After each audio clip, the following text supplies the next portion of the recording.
Government का जो एवेक्शन है आज का बात नहीं है, वो बीच बीच में करते रहते हैं। जहाँ जो ज़रूरत है पॉलिसी के मुताबिक वो लोग करते रहते हैं।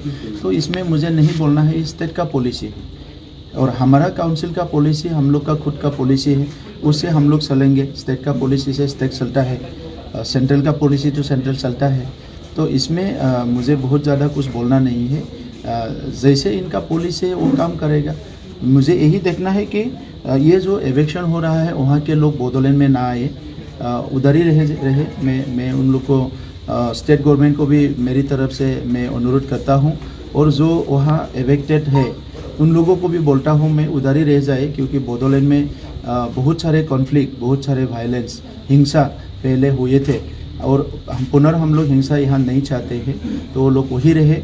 और दूसरा जो है हमारे यहाँ जो भी है प्रॉब्लम्स, इसको हमारी तरीका से हम लोग इसको हल करने के लिए कोशिश करेंगे। सर हिंसार पिछत घूरी आइसे शांति और शांतिर लगे लगे प्रतिभा विकास होइছে যুৱচাম দ্বিতীয়বাৰৰ কাৰণে চাওক এটা অনিশ্চয়তা, এটা অস্থিৰতাৰ পিছত আমাৰ চৰকাৰ আহিছে আৰু এতিয়া আমাৰ সব প্ৰায়ৰিটিটো আছিলে এটা স্থিৰতা আনা। এতিয়া শান্তি আৰু বডোলেণ্ডত স্থিৰতা আহিছে। যি কি নহওক কাম, যি কি নহওক চিন্তা, যি কি নহওক আমাৰ কি আছে এজেণ্ডা, এতিয়া বাস্তৱত ৰূপায়ণ কৰিব পাৰে। তাত কোনো কি কয় কোনো ধৰণৰ অসুবিধা নাই। কিন্তু আমি এতিয়া ফ'কাছ কৰিছোঁ যে ভাৰতবৰ্ষখন প্ৰধানমন্ত্ৰী ডাঙৰীয়াই এখন বিকশিত দেশ গঢ়িব বিচাৰিছে, আৰু প্ৰধানমন্ত্ৰী ডাঙৰীয়াৰ মিছন আৰু ভিজন, য'ত দেশখন যদি বিকশিত দেশ হ'ব লাগে, ইয়াৰ ইনফ্ৰাষ্ট্ৰাকচাৰবিলাক তাৰ এই ষ্টেণ্ডাৰ্ডৰ হ'ব লাগিব। ইয়াত যিখিনি আমাৰ মানৱ সম্পদ আছে, এই মানৱ সম্পদখিনি ভালমতে আগুৱাই নিব লাগিব। গতিকে আমাৰ এৰিয়াটো প্ৰায় বহুত দশক ধৰি আনটাচ এৰিয়াৰ নিচিনা আছিলে, যদিও কেন্দ্ৰ চৰকাৰৰ আমি অধীনত আছোঁ, ৰাজ্য চৰকাৰৰ অধীনত আছোঁ। এই এৰিয়াটো বহুত দশকৰ পৰা দশক আনটাচ হৈ থকাৰ কাৰণে ডেভেলপমেণ্টেল যিটো ষ্টেটাছ সেইটো বহুত তলত আছিলে।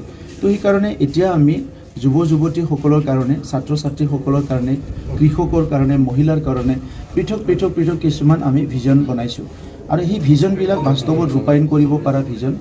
আমি কাউন্সিল চৰকাৰ, যিহেতু ষ্টেটৰ নিচিনা বাজেট নাথাকে, ডাঙৰ বাজেট, আমাৰ কেন্দ্ৰৰ নিচিনা ডাঙৰ বাজেট নাথাকে, সৰু বাজেট থাকে আমাৰ। কিন্তু সেই সৰু বাজেটটোকে ভালকৈ খৰচ কৰি, ভালকৈ ব্যৱহাৰ কৰি আমি ফাউণ্ডেশ্যনখিনি এই 5 বছৰত কৰি ল'লোঁ। ফাউণ্ডেশ্যন আমাৰ হৈ গ'ল, শিক্ষাৰ ফাউণ্ডেশ্যন ভাল হৈ গ'ল। ৰিজাল্টবিলাক আপোনালোকে দেখিছে, মেট্ৰিক হায়াৰ ছেকেণ্ডেৰী ৰিজাল্টবিলাক লাহে লাহে ভাল হৈ আহিছে। অৰ্থনৈতিক ফাউণ্ডেশ্যনটো আমি কৰিলোঁ, লাইভলিহুড মিছন, এগ্ৰিকালচাৰ, এলাইড, হেণ্ডলুমৰ পৰা আদি কৰি, আৰু হিউমেন ৰিচোৰ্চ ডেভেলপমেণ্টৰ কাৰণে যিটো ফাউণ্ডেশ্যন, ইলেমেণ্টাৰী স্কুলৰ পৰা KG to PG স্কুলবিলাক ঠিক কৰা, টিচাৰ এপইণ্টমেণ্ট কৰা, টিচাৰসকলক ট্ৰেইনিং দিয়া, কাউন্সিলিঙৰ কাৰণে টিচাৰসকলক ট্ৰেইন কৰা, যাতে ষ্টুডেণ্টবিলাকক কাউন্সিলিং কৰিব পাৰে, ছায়েন্স এডুকেশ্যনটো গুৰুত্ব দিয়া, আৰু লগতে স্পৰ্টছ আৰু কালচাৰ এইটো আমি গুৰুত্ব দিছোঁ। গতিকে ফাউণ্ডেশ্যনটো কৰিছোঁ।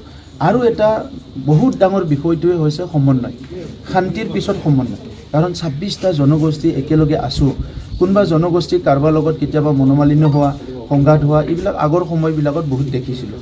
কিন্তু এতিয়া আমি চৰকাৰৰ পৰা প্ৰ'এক্টিভ ৰোল লৈছোঁ, যাতে কোনো এটা সংঘাত কাৰো জনগোষ্ঠীৰ লগত হ'ব নোৱাৰে। এইকাৰণে 26টা জনগোষ্ঠীৰ এটা মিলনভূমি হিচাপে বিভিন্ন কাৰ্য, বিভিন্ন একশ্যন, বিভিন্ন এক্টিভিটিবিলাক আমি তেনেকুৱা ডিজাইন কৰিছোঁ, যাতে সঘনে এই 26টা জনগোষ্ঠী মিলিত হ'ব পাৰে, আৰু তেখেতসকলে ভৱিষ্যত জীৱনৰ পৰিকল্পনা একেলগে কৰিব পাৰে। য'ত অকলে অকলে কৰি আগৰ সময়বিলাকত সংঘাত হৈছিলে, এতিয়া একেলগে হাতত হাত ধৰি যাব পৰাকৈ এটা পৰিৱেশ বনাইছোঁ, যিটো ফিউচাৰত এটা বিকশিত বডোলেণ্ড গঢ়াৰ কাৰণে ফাউণ্ডেশ্যন এটা আমি লে কৰিছোঁ, আৰু সেইটো এতিয়া লাহেকৈ মজবুত হৈ উঠিছে। গতিকে আপোনাৰ যিটো প্ৰশ্ন যে অনাগত দিনত UPPL দল হিচাপে যিটো UPPL মডেল অফ পলিটিক্স, সেইটো টোটেলি বডোলেণ্ডৰ 35 লাখ জনসাধাৰণৰ প্ৰেজেণ্ট আৰু ফিউচাৰটো লৈ ডিজাইন কৰা হৈছে।